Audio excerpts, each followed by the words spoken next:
18 പുരാണങ്ങളിൽ 16ാമത്തെ പുരാണവും. ദശാവതാരങ്ങളിൽ പ്രഥമ സ്ഥാനം അലങ്കരിക്കുന്ന ശ്രീ മഹാവിഷ്ണു ഭഗവാന്റെ അവതാരമാകുന്ന മത്സ്യം.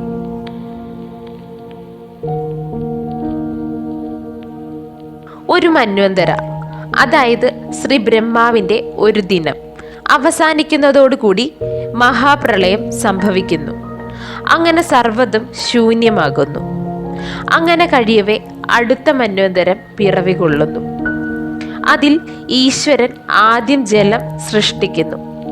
ശ്രീ മഹാദേവന്റെ ജ്യോതിർലിംഗത്തിൽ നിന്നും പിറന്ന ശ്രീ മഹാവിഷ്ണുവിന്റെ പൊക്കിൾക്കൊടിയിൽ നിന്നും ശ്രീ ബ്രഹ്മദേവൻ പിറവികൊള്ളുന്നു. മറ്റ് യാതൊരു സൃഷ്ടിയും നടക്കാതെ ത്രിമൂർത്തികൾ ഏവരും മാത്രമുണ്ടായിരുന്ന കാലത്ത് യോഗനിദ്രയിൽ ഏർപ്പെട്ടിരുന്ന ശ്രീ മഹാവിഷ്ണു ഭഗവാന്റെ വിയർപ്പു തുള്ളികൾ ഇറ്റുവീഴുകയും അതിൽ നിന്നും മധു, കൈതവൻ എന്നീ 2 അസുരന്മാർ പിറവികൊണ്ടു. ഒരിക്കൽ ബ്രഹ്മാവ് വേദങ്ങൾ പാരായണം ചെയ്തുകൊണ്ടിരിക്കും വേളയിൽ മധു, കൈതവന്മാർ വേദങ്ങൾ മോഷ്ടിച്ചു. ഈ വേദങ്ങൾ അവർ ദുരുപയോഗം ചെയ്യുമെന്ന് മനസ്സിലാക്കിയ ശ്രീ മഹാവിഷ്ണു ഭഗവാൻ ഹയഗ്രീവൻ എന്ന അവതാരം പൂണ്ട് രാക്ഷസന്മാരെ വധിക്കുകയും വേദങ്ങൾ വീണ്ടെടുക്കുകയും ചെയ്തു. അങ്ങനെ മഹാദേവന്റെയും മഹാവിഷ്ണു ഭഗവാന്റെയും ആവശ്യാനുസരണം ബ്രഹ്മദേവൻ സൃഷ്ടിയുടെ കർത്താവായി. സൃഷ്ടിക്കുള്ള വരം ലഭിച്ച ബ്രഹ്മദേവൻ ആദ്യം തന്നെ സപ്തഋഷികളെ സൃഷ്ടിക്കുന്നു. പിന്നീട് തൻ്റെ സൃഷ്ടികർമ്മത്തിനായി സഹായിക്കുക എന്ന ലക്ഷ്യത്തോടുകൂടി പ്രജാപതികളെയും സൃഷ്ടിക്കുന്നു. അങ്ങനെ ബ്രഹ്മാവും പ്രജാപതികളും ചേർന്ന് ധാരാളം പ്രജാസൃഷ്ടികൾ നടത്തി. അങ്ങനെ ബ്രഹ്മാവിനാൽ സൃഷ്ടിക്കപ്പെട്ട മനുവാകുന്നു പാണ്ഡ്യദേശത്ത് മധുരയുടെ അധിപനാകുന്ന സത്യവ്രതരാജൻ. അദ്ദേഹം മഹാവിഷ്ണുവിൻ്റെ പരമഭക്തനായിരുന്നു. അദ്ദേഹം ഒരിക്കൽ തൻ്റെ പിതൃക്കളുടെ ആത്മാവിന് മോക്ഷം ലഭിക്കുന്നതിനായി തൻ്റെ നഗരമായ മധുരയെ വലം വെച്ചുകൊണ്ട് ഒഴുകുന്ന കൃതമാല എന്ന നദിയിൽ ദർപ്പണം ചെയ്യുകയായിരുന്നു. ആ വേള കൈക്കുമ്പിളിൽ ജലം ശേഖരിച്ചുകൊണ്ട് അർപ്പിക്കാനായി നദിയിൽ നിന്നും ജലം ശേഖരിച്ചപ്പോൾ കൈക്കുമ്പിളിൽ ജലത്തിൽ ഒരു കുഞ്ഞു മത്സ്യം. രാജാവ് ആ കുഞ്ഞു മത്സ്യത്തെ ജലത്തിലേക്ക് തിരികെ വിട്ടു. വീണ്ടും കൈക്കുമ്പിളിൽ ജലം ശേഖരിച്ചപ്പോൾ വീണ്ടും ആ കുഞ്ഞു മത്സ്യം രാജാവിൻ്റെ കൈക്കുമ്പിളിൽ. അതിനെ വീണ്ടും അദ്ദേഹം തിരികെ നദിയിലേക്ക് വിട്ടു. എന്നാൽ പലതവണ ഈ സംഭവം ആവർത്തിച്ചപ്പോൾ സത്യവ്രത മഹാരാജാവ് മത്സ്യത്തെ ഒരു കുടത്തിലേക്ക് മാറ്റി. ദർപ്പണമെല്ലാം പൂർത്തിയാക്കി അദ്ദേഹം കൊട്ടാരത്തിലേക്ക് പോയി. കൂടെ ആ കുടവും കുടത്തിലുള്ള മത്സ്യത്തെയും അദ്ദേഹം അങ്ങോട്ട് കൊണ്ടുപോയി. അങ്ങനെ കുറച്ച് ദിവസങ്ങൾ കഴിഞ്ഞപ്പോൾ മത്സ്യം കുറച്ചുകൂടി വളർന്നു. അത് അപ്പോൾ വസിക്കുന്ന കുടം പോരാതെ വന്നപ്പോൾ മഹാരാജാവ് മത്സ്യത്തെ ഒരു കലശത്തിലേക്ക് മാറ്റി. എന്നാൽ കുറച്ച് ദിവസം കഴിഞ്ഞപ്പോൾ മത്സ്യം കുറച്ചുകൂടി വളർന്നു. അതിനാൽ തന്നെ അദ്ദേഹം ആ മത്സ്യത്തെ ഒരു പൊയ്കയിലേക്ക് മാറ്റി. എന്നാൽ കുറച്ച് ദിവസം കഴിഞ്ഞപ്പോഴേക്കും മത്സ്യം കുറച്ചുകൂടി വളർന്നു.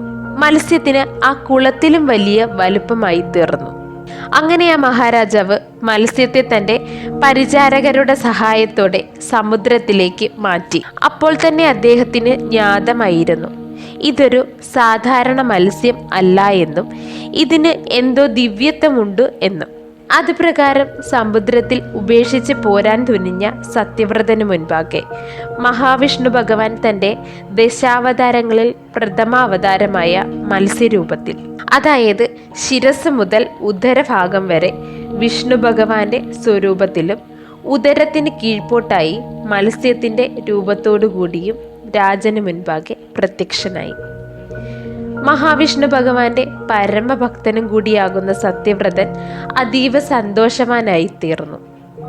തൻ്റെ സ്വാമി, തൻ്റെ ആരാധനാമൂർത്തി തൻ്റെ മുൻപാകെ ദർശനം നൽകിയിരിക്കുന്നു.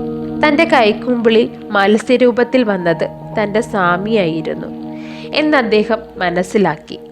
തൻ്റെ ഭക്തൻ്റെ അളവറ്റ സന്തോഷം കണ്ട് ഭഗവാൻ ആനന്ദചിത്തനായി. അങ്ങനെ ഭഗവാൻ മത്സ്യമൂർത്തി സത്യവ്രതനോട് ഒരു നിർദ്ദേശം നൽകി. ഇനി കുറച്ച് ദിവസങ്ങൾക്ക് ശേഷം ധരണി പ്രളയത്തിൽ ആണ്ടുപോകുന്നതാകും.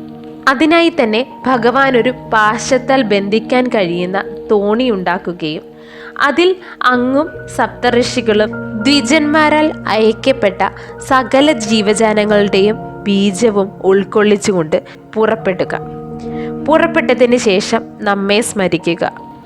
അടുത്ത മാർഗം നാം കാട്ടിത്തരുന്നതാകുന്നു എന്ന് പറഞ്ഞുകൊണ്ട് ഭഗവാൻ മത്സ്യമൂർത്തി അദ്ദേഹത്തിൻ്റെ സമക്ഷത്തിൽ നിന്നും സമുദ്രത്തിലേക്ക് താഴ്ന്നു.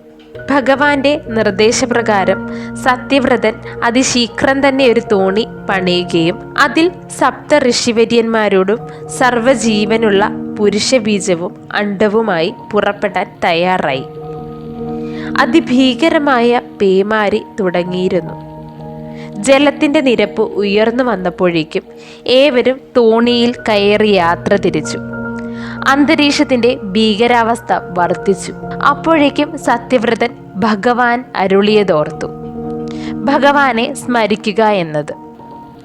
അത് പ്രകാരം അദ്ദേഹം സ്മരിച്ചപ്പോൾ ഒരു കൊമ്പോട് കൂടിയ മത്സ്യമായി ഭഗവാൻ അവർക്ക് മുൻപാകെ പ്രത്യക്ഷനായി. തോണിയിൽ ബന്ധിച്ചിരുന്ന പാശം മത്സ്യഭഗവാന്റെ കൊമ്പിൽ ചേർത്ത് ബന്ധിക്കുകയും അദ്ദേഹം അത് നയിച്ചുകൊണ്ട് ഹിമവൽ ശൃംഗങ്ങളിലേക്ക് എത്തുകയും സത്യവ്രതാദികളെ അവിടെ സുരക്ഷിതമായി എത്തിക്കുകയും ചെയ്തു. അടുത്ത മന്വന്തര കാലത്തേക്കുള്ള ജീവനുകൾ സുരക്ഷിതമാക്കുകയും അതിലൂടെ ഭഗവാൻ ദശാവതാരത്തിലെ പ്രഥമ അവതാരമായ മത്സ്യത്തിൻ്റെ ലക്ഷ്യം പൂർത്തിയാക്കുകയും ചെയ്തു.